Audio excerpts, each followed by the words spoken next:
آپ چاہتے ہیں نا سامنے والے کے دل میں اپنی محبت بٹھائیں تو محتاجیاں ظاہر نہ کریں.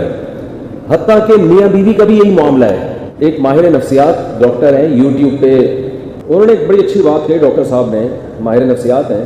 یہ جو میں بات کر رہا ہوں نا استغنا والی, کہ جب آپ مستغنی ہوتے ہیں تو پھر آپ کی عظمت بھی سامنے والے کے دل میں آتی ہے. ان ڈاکٹر صاحب نے ایک بڑی اچھی بات کی. ان کا تو یہ ٹاپک نہیں تھا لیکن جو بات کی وہ اسی سے ریلیٹڈ ہے تو مجھے یاد آ گئی. وہ انہوں نے خواتین کو نصیحت کی ایک بڑی پیاری مثال سے کہ دیکھو جب تک تمہاری شادی نہیں ہوتی کالج کے باہر لڑکے انتظار میں کھڑے ہوتے ہیں. ہوتا ہے کہ نہیں ہوتا؟ کالج کے باہر لڑکے انتظار میں لڑکے ہی کھڑے ہوتے ہیں. لڑکیاں کبھی بوائز کالج کے باہر نہیں کھڑی ہوتی. کبھی ایسا دیکھا کہ بوائز کالج اور لڑکیاں باہر انتظار میں؟ اگر اتنا خوش قسمت کالج کوئی ہو تو سارے لڑکے وہیں چلے جائیں پھر کہ بھائی یہ ساری گرلز انتظار میں کھڑی ہوئی. الٹا معاملہ ہوتا ہے. گرلز کالج کے باہر کون کھڑا ہوتا ہے؟ لڑکے. لڑکیوں کے پیچھے کون بھاگتے ہیں؟ ہر نر مادہ کے پیچھے بھاگتا ہے. جانوروں میں بھی ہے یہ.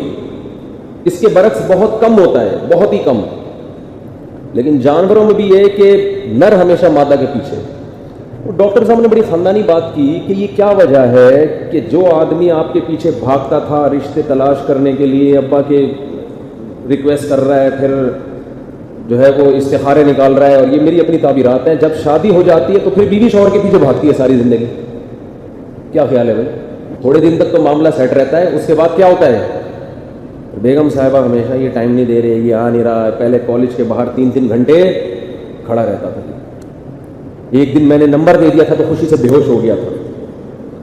ایسا ہی ہو رہا ہوتا ہے نا. کوئی بھی کالی کلوٹی کوئی بھی لڑکی کسی بندے کو نمبر دے کے چلی جائے نا, وہ لڈو تو پھونکتے ہیں اس کے دل میں. اب ہوتا کیا ہے, نکاح کے بعد تھوڑے دن تک تو یہ سیٹ اپ چلتا ہے, اس کے بعد معاملہ کیا ہو جاتا ہے؟ بالکل الٹ. پھر بیوی کو شکایت ہوتی ہے ٹائم نہیں دیتا, گھر سے باہر رہتا ہے, گٹر کے ڈھکن پہ سارا دن بیٹھا رہتا ہے, گھر آنے کے بعد بھی باہر نکل جاتا ہے, گھمانے نہیں لے کے جا رہا, کہیں ہوٹل پہ نہیں لے کے جا رہا, کہیں سفر پہ نہیں لے کے جا رہا, ٹائم ہی نہیں. یہی شکایتیں چلتی ہیں نا ساری زندگی. ڈاکٹر نے ایک بڑی اچھی بات کی. انہوں نے کہا کہ اس کی ایک بڑی وجہ عورت خود ہے. وہ یہ شو کرنے لگتی ہے کہ میں آپ کی بہت زیادہ محتاج ہوں, آپ کے ٹائم کی, آپ کے پیسوں کی, آپ کی محبت کی. اس محتاجی کی وجہ سے اس کے دل میں یہ تعبیرات میری اپنی ہیں. آپ کہیں گے ڈاکٹر نے تو یہ الفاظ نہیں کہتے, ڈاکٹر نے جو کہا نا وہ میں اپنے الفاظ میں بیان. تو یہ ہوتا ہے کہ عورت اپنے آپ کو یہ ثابت کر دیتی ہے کہ میں آپ کی محتاج ہوں. اب مرد کو پتا ہے کہ یار یہ کہیں بھاگنے والی, یہ تو گھر کا مال ہے, گھر کی مرغی دال برابر. اس کو میں ٹائم دوں تو بھی ہے, نہیں ٹائم دوں بولو یہ تو قبضے میں آ گئی نا. یہی وجہ ہے کہ جب ڈیورس ہوتی ہے تو جتنا مرد تڑپتا ہے اتنی عورت نہیں تڑپتی. یہ میں نے دیکھا ہے. لوگ طلاق تو دے دیتے ہیں مردوں میں, اس کے بعد زیادہ تر مردوں کو ہم نے ڈپریشن میں جاتے ہوئے دیکھا ہے. وجہ کیا ہے کہ وہ جو گھر کی مرغی دال برابر تھی نا, جب اپنے ہاتھ سے نکل گئی اب وہ گھر کی مرغی رہی نہیں ہے, اس کی ویلیو دوبارہ بحال ہو جاتی ہے. تبھی اکثر دیکھا ہے 99% طلاقیں دے کے روتے زیادہ مرد ہی ہیں. یہ تو صبح شام یہاں کیسز ہو رہے ہوتے ہیں نا, یار دیتی یار, اس وقت تو بالکل سمجھ میں آ رہا تھا, دماغ خراب ہو گیا.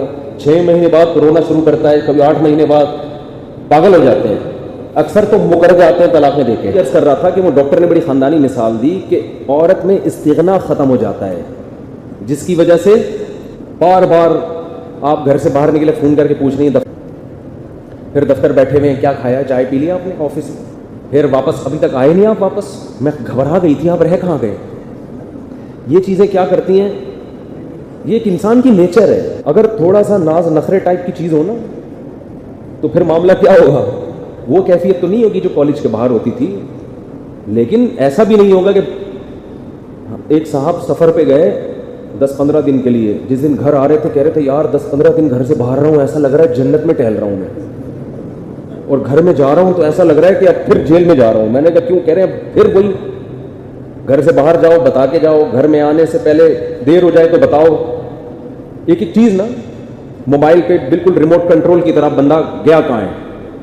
تو یہ خواتین کو ایک نصیحت کر رہا ہوں کہ تھوڑا سا استغنا پیدا کرو اپنے اندر. بولو بھائی جیسے مجھے آپ کی ضرورت ہے آپ کو بھی میری اسی طرح ضرورت ہے, آپ کو بھی میرا ٹائم مجھ سے چاہیے. ابھی نہیں ہے ٹائم میرے پاس, ہر وقت ٹائم باتیں, یہ کیا ہے. ٹھیک ہے, تھوڑا سا اسٹائل مارنا پڑے گا. آپ نے کہا کہ چلو بیگم شاپنگ کرنے چلتے, کیا شاپنگ لگا کے رکھی ہوئی ہے. مجھے اپنے بھی کچھ کام ہوتے ہیں.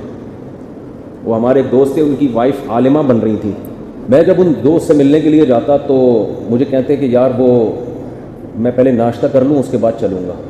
میں نے کہا ناشتہ کر لو. کہہ رہے ہیں یار وائف ابھی اسٹڈی کر رہی ہیں, جب فارغ ہو جائیں گی تو ناشتہ بنا کے دیں گی. وائف کا بھی اسٹڈی ٹائم ہے, مطالعے کا ٹائم ہے. بیٹھو بچوں ہو گیا یار, یہ تو صاحب کا سنا تھا, صاحب ابھی پڑھ رہے ہیں, اس کے بعد جب فارغ ہو جائیں گے تو میں نے کہا اتنی دیر آپ کیا کرو گے؟ کہیں پنکھا جھولیں گے بیٹھ کے, ٹھیک ہے نا, اور کیا کریں گے. یہ تو زیادہ ہو گئی, لیکن یہ انسان کی نیچر ہے, تھوڑا سا استغنا پیدا کرنا چاہیے. ڈاکٹر نے ایک بڑی خاندانی بات اور بھی کی, تو وہ بھی بتا دیتا ہوں, پارسل کرنے میں کوئی حرج نہیں ہے. انہوں نے کہا کہ بعض مرد اپنی بیوی پہ ہاتھ اٹھاتے ہیں. میری عادت ہوتی ہے کہیں سے بھی کوئی خیر کی بات ملے نا تو پارسل کر دو. اگر یوٹیوب پہ ملی ہے, اچھی مثال تھی, تو ہم نے کہا پارسل کر دیں گے, کیا جا رہا ہے اس میں. ڈاکٹر صاحب کا حلقہ جتنا ہوگا ہمارا الگ قسم کا حلقہ ہے. یہ بڑی خاندانی غلطی ہوتی ہے گھروں میں. انہوں نے مثال دی کہ کوئی مرد اگر اپنی بیوی کو مارتا ہے, بعض مردوں کے ہاتھ بہت کھلے ہوتے ہیں نا, بات بات پہ تھپڑ, بات بات پہ گالی, عورت پھر ناراض ہو جاتی ہے.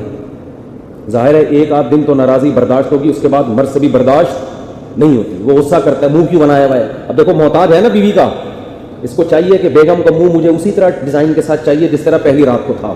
وہ والا ڈیزائن اب اس میں آ نہیں رہا, کیونکہ 2 تھپڑ لگا چکے ہو نا آپ اس کو. اب کیا ہوتا ہے کہ پھر مرد کو جب بیوی کی ضرورت پڑتی ہے کہ بھائی گھر کا ماحول خراب ہو رہا ہے, منہ بنا کے بیٹھی ہوئی ہے, کوئی بات کرے, کوئی جو بھی عزت دار آدمی ہوگا وہ تو یہی چاہے گا نا, تو وہ پھر اس کو منا لیتا ہے. عورت پھر مان جاتی ہے, اس کے بعد ہنسی خوشی زندگی شروع. پھر کسی دن موڈ اٹھا, پھر اڑا کے 2 تھپڑ لگا دیے, پھر منا لیا. تو یہ چلتا رہتا ہے. اور مرد کا پھر ہاتھ جو ایک دفعہ اٹھنا شروع ہو جائے نا, پھر اس کی بریکیں فیل ہوتی ہیں, پھر وہ جانوروں کی طرح کوٹتا ہے. یہ ہم نے دیکھا ہے گھروں میں, پھر وہ جانور بن جاتے ہیں, درندے. عورت محتاج ہے, وہ نہ طلاق لے کے اپنے باپ کے گھر جا سکتی ہے, بچے لے کے کہاں جائے گی. وہ اس لیے برداشت کر رہی ہوتی ہے کہ بڑی مصیبت سے بچنے کے لیے چھوٹی مصیبت کو بولو برداشت کرو. حل یہ بتایا کہ ایسی کنڈیشن میں عورت کو چاہیے کہ جب مرد منا رہے تو وہ نہ مانے. کیا کرے؟ کبھی کبھار تو ٹھیک ہے, لیکن اگر یہ زیادہ ٹھیک کا مطلب یہ نہیں کہ کوئی اچھا کام ہے, یعنی کبھی کبھار تو قابل برداشت ہے. جب زیادہ ہو رہا ہے تو عورت کو یہ کہے کہ جب مرد منانے آئے تو اس کے بولے کہ بھائی جو وجہ میری ناراضی کی ہے اسے کیا کرو, ختم. یہ دوبارہ ہاتھ نہیں اٹھے گا, ورنہ یہ خالی پیلی کے یہ منانا اور جب اپنی ضرورت ہو تو منانے بیٹھ جاؤ, یہ مارکیٹ میں یہ چلے گا نہیں. یہ ڈر بھی لگتا ہے اس سے کہیں گھروں اور برباد نہ ہونا شروع ہو جائے, کیونکہ بعض دفعہ غلطی عورت کی ہوتی ہے. تو ایک تو وہ منا رہا ہے, مان نہیں رہی ہے, اور الٹا ہی اور زیادہ معاملہ بڑھ نہ جائے کہیں. لیکن اگر خام خواہ میں بعض مردوں کی عادت ہوتی ہے تو بھائی اس ریزن کو پہلے ختم کرنے کی کوشش کرو. یہ ہو کیوں رہا ہے بار بار, یہ ہو کیوں رہا ہے؟ ورنہ جب یہ معاملات بڑھتے ہیں نا تو ڈپریشن میں جاتے ہیں, نفسیاتی مریض بنتے ہیں, پھر عادت بن جاتی ہے. یہ اس کی عادت چلانے کی اور اس کی عادت مارنے کی, پھر یہ ایسے ہے جیسے ان کی نیچر کا حصہ.